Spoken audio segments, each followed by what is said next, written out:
మరి అమెరికా ఉందని చెప్తే నమ్ముతారు, జపాన్ ఉందని చెప్తే నమ్ముతారు, పరలోకం ఉందని చెప్తే నమ్మరు.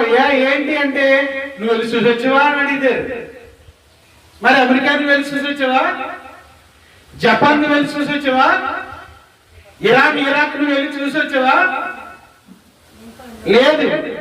అక్కడ ఉన్న సంగతులు మనకు కొన్ని విషయాలు ఎవరో ఒకరు వెళ్ళి చూసి వచ్చి మనకి చెబితేనే గాని మనం ఏం చేయము, వాటిని నమ్మడానికి ఇష్టపడము.